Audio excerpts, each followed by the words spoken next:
KPM. Hai semua, Assalamualaikum. Kembali bersama saya Hanif Miswan. Ini adalah aktif di Didik TV KPM. Dan istimewanya, ini adalah kemahiran sukan.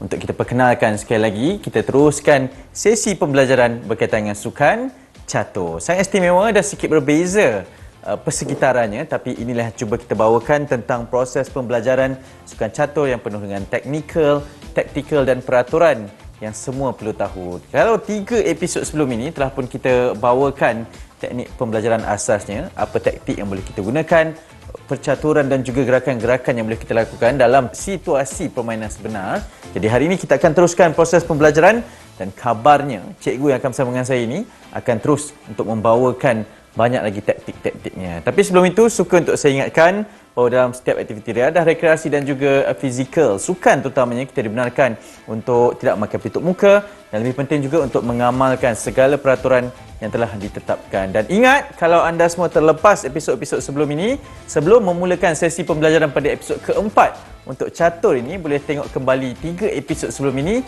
di YouTube rasmi Didik TV KPM. Jadi sudah bersedia atau tidak? Kita nak mulakan pembelajaran catur sekarang.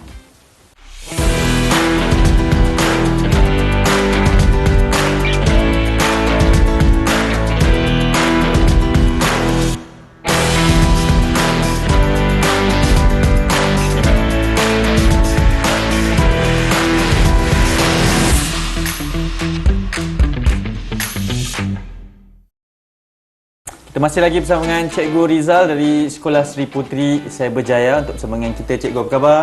Khabar baik. Ya, terima kasih kerana masih bersama dengan kami. Cikgu, okey, sebelum kita mulakan sesi pembelajaran, suka saya nak tanyakan tentang persediaan seorang pemain catur ni. Okey, kalau sebut sukan, pastinya ada sesi memanaskan badan kan? Persediaan dari sudut fizikal dan juga mental. Tapi sebagai seorang pemain catur ni, bagaimana persediaan untuk bersedia sebelum perlawanan tu, Cikgu? Okey, terima kasih Hanif. Yang pertama, murid-murid sekian, sebenarnya untuk masuk ke pertandingan catur, kita mesti tahu peraturan-peraturan yang telah ditetapkan dalam pertandingan tersebut. Okey. Yang paling asas ialah pakaian yang mana dititik beratkan dalam kejohanan catur MSSN. Ya. Saya sekarang Hanif, memakai pakaian yang lengkap, yang mana yang diaturkan, yang dibuat peraturan untuk pakaiannya ialah mesti pakaian dipanggil sebagai sweater, jaket yang melambangkan negeri masing-masing. Pertandingan biasanya, Hanif, dijalankan di dewan yang tertutup, keadaan sejuk, jadi pakaian ini sesuailah di sana. Baik. Selain daripada itu, Hanif, untuk melengkapkan seorang pemain itu bermain di peringkat kebangsaan ataupun seterusnya, pemain tersebut mesti tahu apakah peraturan-peraturan asas dalam permainan catur ni, dalam kejohanan tersebut. Di sini saya terangkan 3 perkara yang mana yang sangat dititik beratkan, dan perkara inilah perkara asas semasa di kejohanan catur.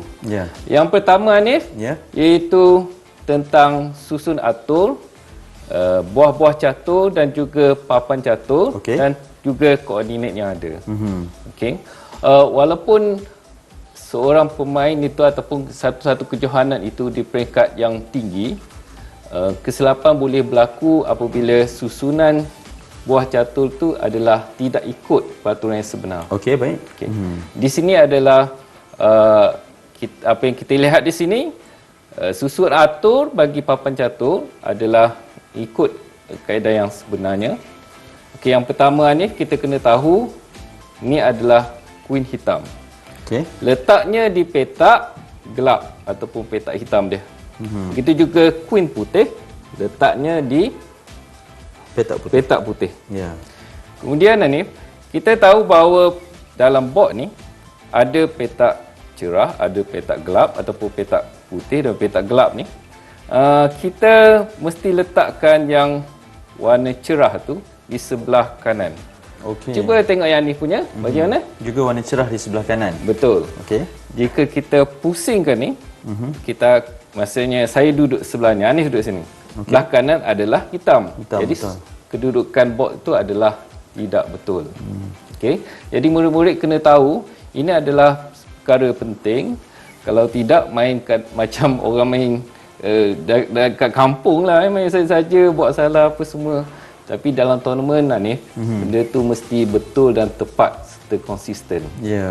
Satu lagi Hanif, untuk board ni juga, bila tournament yang tinggi, level yang peringkat daerah, peringkat negeri, semua ada diperuntukkan koordinat ni Hanif.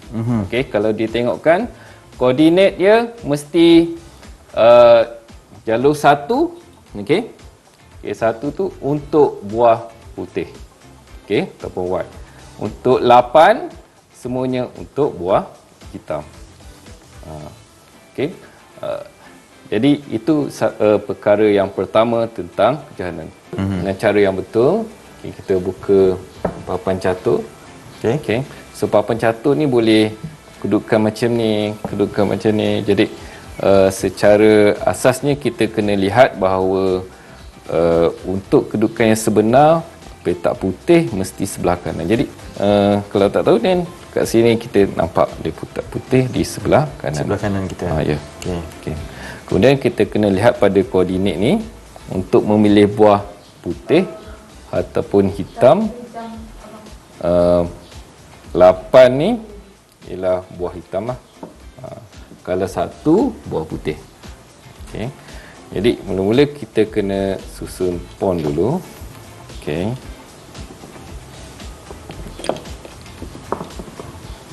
Okey. Kemudian kita tahu buah hitam. Buah hitam rujuk pada queen, buah queen. So queen hitam, petak hitam ataupun petak gelap tadi. Okey. Queen putih, petak putih. Kemudian disusunkan dengan buah-buah yang lain. Mula dengan rook, knight, kemudian bishop, kemudian king.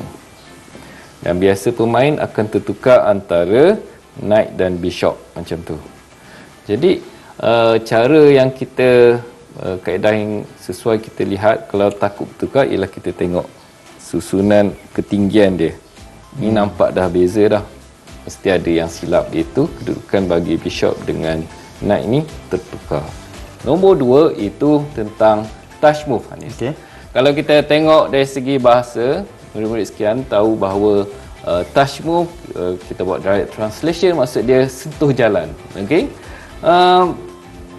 Sebenarnya tak ada istilah yang sebenar untuk bahasa Melayu. Mungkin boleh difikirkan selepas ni. Tapi biasanya dalam kejohanan murid-murid sekian, touch move sangat dititik beratkan. Ini maksud seorang pemain tersebut apabila setelah menyentuh satu buah untuk giliran jalan, dia terpaksa menggerakkan buah tersebut. Tak boleh saja-saja ni sentuh buah ni kemudian fikir salah nak gerak buah lain. Tak boleh. Kecuali lawan dia tak perasan. Tak perasan tak apa, tak ada masalah. Kadang tu bila kita dah sentuh, ni sentuh, lepas tu kita fikir buah ni tak boleh sentuh, nanti kena makan pula. Jadi walaupun kalau lawan dia perasan, lawan dia boleh paksa pemain tersebut untuk gerakkan buah yang dah disentuh tadi. Apa akan berlaku kalau dia menukar pada perlawanan selepas menyentuh satu buah tu? Jadi lawan dia boleh tuntut dengan pengadil ataupun arbiter pertandingan supaya dia dikenakan penalti. Ya. So penalti ni ada pelbagai ketetapan yang telah ditetapkan oleh penganjur masing-masing. Okey, ada penganjur yang tetapkan hukuman yang 2 minit diberi masa kepada pemain yang membuat tuntutan. Ada ketetapan yang terus yang buat salah tu kalah. Dan ada ketetapan diberi amaran dahulu. Jadi setiap satu tu bergantung kepada ketetapan kejohanan tersebut. Ya. Okey, cikgu mungkin boleh terangkan sekali lagi berkenaan dengan peraturan touch. Ya, touch move. Touch move itu ya, tadi? touch move. Okey. Dengan contoh yang cikgu silakan. Ya, contohnya let's say Hanif nak gerak buah ni, right? Nak gerak buah ni, tetapi dalam jangka masa yang sama Hanif tersentuh buah yang lain. Okey. Tersentuh buah ni. Ni adalah pawn pada laju C. Tapi Anif nak gerak bola. Jadi bila dah tersentuh pawn pada C ni, Ya. jadi Anif perlu menggerakkan buah tersebut. Tak boleh nak senang-senang tukar buah lain. Jadi nak tak nak kena gerak satu ataupun dua langkah ke hadapan. Okey. Kadang-kala bila kita dah ada taktik kita dah, kemudian kita dah fikir gerakan yang bagus, tapi kita tersentuh buah yang lain, itu dikira sebagai satu kesalahan yang kita tak boleh nak buat apalah. Kita terpaksa gerakkan juga buah yang kita sentuh tadi. Walaupun Hanif, untuk touch move ni ada juga pengecualian. Sebagai contoh, cuba Hanif nak gerak ni okey. Hanif nak sentuh buah pawn pada depan, tetapi dalam masa nak gerakkan pawn tersebut, Hanif terlanggar buah yang lain. Okey, sebagai contoh. Okey. Hanif nak macam saya lah. Saya nak gerak pawn depan king, tapi saya terlanggar queen. Okey, nampak macam tersentuh, tapi ini dikira sebagai terlanggar buah dan boleh dimaafkan lagi lah. Ada pengecualian. Ada pengecualian.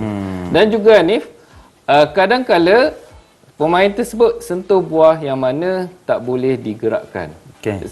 Sebagai contoh, kita dah belajar bahawa bishop, rook dan juga queen, bila nak gerak mesti ada ruang untuk dia untuk gerak. Betul. Ya. Tapi pada kedudukan asal, buah-buah tersebut termasuk king ni tidak boleh bergerak. Tapi macam mana dengan knight ni? Okey. Knight ini boleh bergerak. Boleh melangkah. Boleh kan? melangkah. Ya. Dia boleh, tak ada ruang depan dia pun tak apa, dia selagi ada tempat dia boleh sampai situ, dia boleh melangkah. Jadi maksudnya cikgu, kalau keadaan kita tersentuh bishop tapi tak boleh bergerak, bagaimana? Jadi bolehlah gerak buah lain. Ya, itu boleh dikecualikan juga. Ada pengecualian dalam touch move. Okey. Jadi untuk kita biasakan dengan touch move ni, jadi ada latihan yang saya akan tunjukkan selepas ini. Okey. Tapi sebelum tu saya tak habis lagi. Ada satu lagi ni, iaitu penjagaan masa. Dalam tournament, setiap satu tournament tu ada masa-masa peruntukan yang diberi. Ada tournament yang 5 minit ataupun dikenali sebagai blitz game. Okey, 5 minit. Ada yang 30 minit ataupun rapid game. Ada yang lebih daripada 1 jam dipanggil sebagai classical game. Walaupun sampai 1 jam kawalan masa diberi, masih ada Hanif game-game yang mana player tu kalah disebabkan oleh masa dia dah habis. Tak boleh bergerak dah. Tak boleh bergerak dah. Jadi latihan yang intensif yang perlu seorang pemain tu ada, supaya dia boleh mengawal masa. Maksud saya tak boleh kawal masa yang ada kat situ. Dia boleh gerakkan ataupun membuat taktikal ataupun merancang satu-satu strategi menggunakan masa yang lebih pendek. Jadi dia ada masa lagi untuk fikir ataupun dia untuk buat gerakan yang lain. Yang macam itulah ni. Dan juga untuk penjagaan masa ni,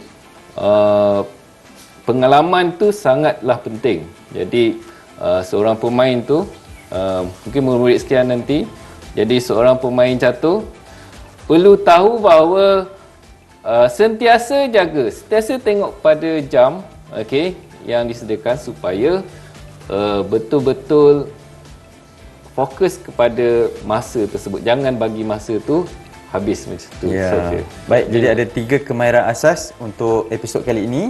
Yang pertama adalah untuk kita tahu peraturan dari sudut papan ini sendiri.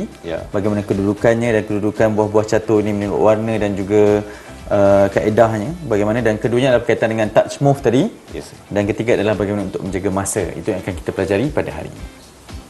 Baiklah, sekarang kita bincangkan perkara kedua yang kita bincangkan tadi ni, murid-murid sekian, itu tentang touch move. Jadi apa yang kita lihat di sini pada papan ialah satu kedudukan yang mungkin berlaku di dalam tournament nanti dan setiap pemain perlu berhati-hati. Di sini putih gerak dulu.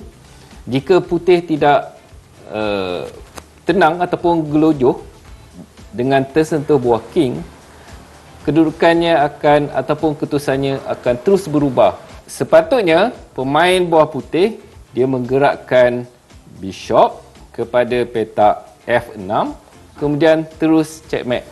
Sebab king tersebut berada keadaan diancam dan juga dia terpaksa bergerak tempat lain dan tempat yang nak digerakkannya semua tidak boleh diletakkan. Okey. Jadi jika pemain putih tersebut dia gelojoh ni, dia tidak tenang dan juga tangan dia ni bergetar-getar. Okey. Jadi pada masa tersebut kalau tersentuh king, okey, jadi keputusannya telah berubah menjadi kalah. Sebab apa ni? Sebab bila tersentuh king, jadi mana-mana kedudukan king kat sini, sama ada petak F7, F6, F5, G5, H5 dan H6 menyebabkan game tersebut menjadi draw ataupun seri. Sebagai contoh, F6. Okey, F6 sini. So, king hitam terus je makan pawn. Pada kedudukan ini, white tak boleh menang sebab kedudukannya ataupun buah yang dia ada tersebut, iaitu bishop ni, tidak mampu untuk mengalahkan hitam. Sebab bishop saja tak boleh checkmate buah hitam. Atau jika kedudukan macam ni, putih gerak H6, nampak macam jaga pawn tadi. Okey, sebab pawn ni dia boleh bertukar ataupun promote menjadi queen. Okey. Tetapi hitam dia terperangkap dan pada masa ini dipanggil sebagai stalemate. Stalemate diistilahkan sebagai satu kedudukan yang mana king tidak diancam tetapi dia tak ada tempat lain nak bergerak dah. Okey. Contoh di sini, king hitam tidak diancam oleh mana-mana buah daripada putih, tetapi dia tidak boleh gerak kat lain. Pergi G8 tak boleh, nak pergi G7 pun tak boleh. So pada kedudukan ini dikenali sebagai stalemate. Okey. Jadi ni masa tournament nanti, jadi pemain perlu bersedia. Okey, bila tengok kedudukan macam ni, apa persiapan dia perlu buat ialah tenang dalam bermain. Bila tenang, tak adalah tersentuh buah lain. Dan juga perlu kreatif ataupun perlu tahu terlebih awal apa buah yang sepatutnya disentuh. Kalau contoh macam ni, yang nak digerakkan ialah bishop ke F6, terus checkmate. Okay. Kalau tersentuh king, so game tu bertukar menjadi seri. Ini adalah contoh dia. Ataupun kalau king putih jaga pawn tersebut, so kedudukan ini juga stalemate. Okay. Jadi perkara ketiga murid-murid, kita akan lihat tentang penjagaan masa. Jadi setiap satu kejohanan, Hanif, dia ada format kawalan masa tertentu. Sebagai contoh, 25 minit. Maksud dia setiap pemain diperuntukkan 25 minit untuk satu permainan tersebut. Lawan dia pun ada 25 minit. Jika seorang pemain tersebut menghabiskan masa 25 minit, maksud dia akan kalah masa. Jadi masa ni sangat penting. Ada tournament yang mana format masa dia lebih tinggi, macam 30 minit, 1 jam, 1 jam 30 saat tambahan masa pun ada. Jadi yang tu lagi banyaklah masa dia diperlukan oleh seorang pemain untuk buat satu gerakan ataupun menghabiskan satu permainan.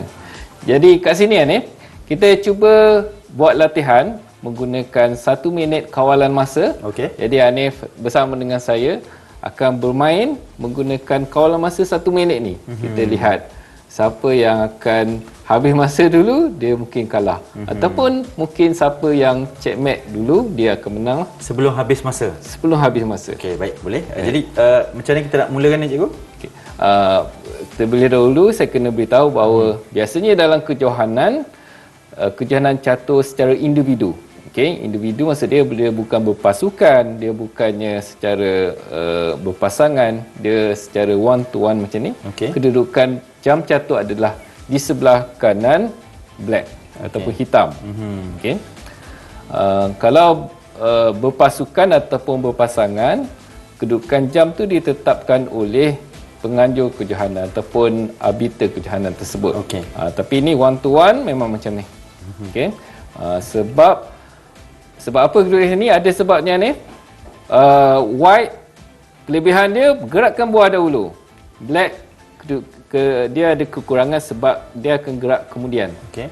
Jadi dan biasanya pemain adalah right handed bukannya left handed. Jadi kalau right handed maksud dia kedudukan tangan dengan jam adalah lebih rapat di sebelah kanan. Sebab tu kedudukan di sini. Jadi walaupun hitam dia tidak dapat kelebihan untuk gerakkan buah dahulu, tapi dia dapat kelebihan kedudukan bagi jam di sebelah kanan yang mana tangan kanan mudah untuk dicapai. Ya, faham. Secara mulakan anda boleh tekan start button sini. So kawalan masa sekarang ialah 1 minit. Okey, masa saya gerak ya. Okey. Saya gerak. Oh, sekarang sekali pula. Yes. Cepat, nanti habis masa. Tekan habis masa. Saya gerak saja. Gerak saja ni. Jangan terfikir panjang. Okay, very good.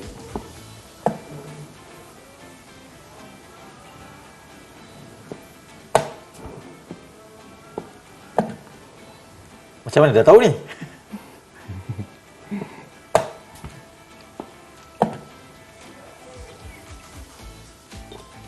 Oh, makanya. Okay. Nak lari mana bishop tu?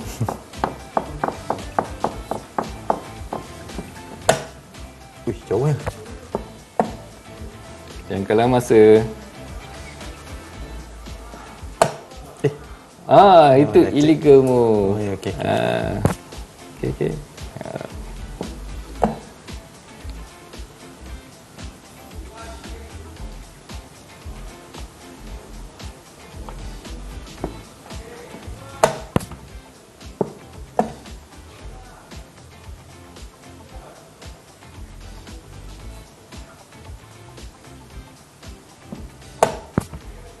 Masa dah semakin sikit ni cikgu. Hati-hati. Dah bunyi dah. Okey, so ini tamat permainan. Okey. Okey. Hanif kalah masa, tapi bukan kalah checkmate kan? Betul. Tak adalah malu sangat. Maksudnya tewas sebab masa.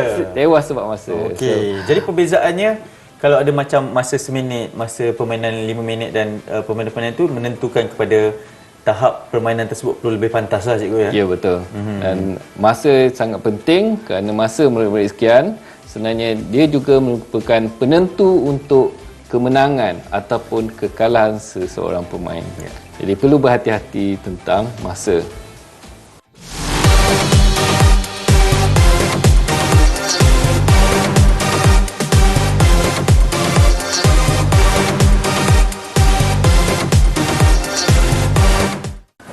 Sebagai pemain catur, kita mesti kuat dari segi fizikal, yang mana salah satu caranya kita mesti sediakan 1 botol minuman semasa bertanding. Kerana air itu dapat melegakan kita dan juga memberi tenaga bagi pemain catur. Yang kedua ialah dari segi psikologinya. Apabila kita bermain, kita kena pastikan kita berada dalam keadaan yang tenang dan juga tidak dipengaruhi oleh persekitaran. Okey, baik, kita dah berada di penghujung untuk episod Kemahiran Sukan kali ini dan memang ada 3 elemen yang telah diterapkan oleh Cikgu Rizal, sangat menarik dan semuanya memang memberikan satu sesi pembelajaran dan pengetahuan yang barulah bagi kita yang baru nak minat catur ini. Tapi pada para pemain catur pasti satu proses ulang kaji yang sangat baik juga cikgu ya untuk mengingatkan. Mungkin objektif pembelajaran yang cikgu boleh tekankan sekali lagi untuk murid-murid di rumah. Yang pertama itu berkenaan dengan susun atur buah catur. Ini adalah penting supaya seorang pemain itu boleh merekod ataupun tidak ada masalah sepanjang permainan itu dijalankan. Yang kedua itu tentang touch move, yang mana touch move tu adalah boleh menyebabkan keputusan pertandingan daripada menang kepada seri ataupun yang paling kita takut ni takut kalah. Ya. Ya, tersalah sentuh buah. So buah itu wajib dijalankan dan kalau menyebabkan kekalahan, itulah perlu diterima. Jadi kita perlukan latihan ni. Ya. Okey, murid-murid sekalian perlu fokus pada banyak latihan supaya tidak terjerumus dengan kalah ataupun buah menang tapi draw disebabkan oleh touch move itu tadi. Yang ketiga ni tentang kawalan masa, sebab masa itu juga menentukan menang ataupun kalah seseorang pemain tersebut. Kalah masa, kalah permainan. Ya, betul. Dan Ya, saya. 3 faktor teknikal itu juga sebenarnya boleh memberikan perbezaan yang besar dalam menentukan keputusan dalam sukan catur. Okey, cikgu, terima kasih banyak-banyak. Kita akan berjumpa untuk episod seterusnya lagi dalam kemahiran sukan ini dan saya percaya akan ada lebih banyak langkah yang akan diperkenalkan. Untuk itu, mungkin kita nak berikan kata-kata semangat kepada murid-murid yang menonton di rumah. Silakan, cikgu. Untuk murid-murid yang berada di rumah yang betul-betul untuk menjadi seorang juara catur, jangan mengalah dan sentiasa buat latihan di rumah, sentiasa membuat sesuatu yang dipanggil sebagai belajar terlebih awal ataupun belajar dengan lebih advance. Belajar dengan siapa? Belajar dengan coach, Ya. praktikan dengan kawan-kawan, sparring partner, dan juga sekarang ni banyak software-software ataupun media sosial yang menawarkan ataupun berkongsi tentang permainan catur dan bagaimana untuk meningkatkan kemahiran permainan catur. Okey, cikgu, kita nak tinggalkan murid-murid dengan tagline, cikgu. Silakan. Kita ada tagline baru ni. Okey. Melahirkan Grandmaster. Jumpa lagi. Senyum selalu. Assalamualaikum. Bye-bye.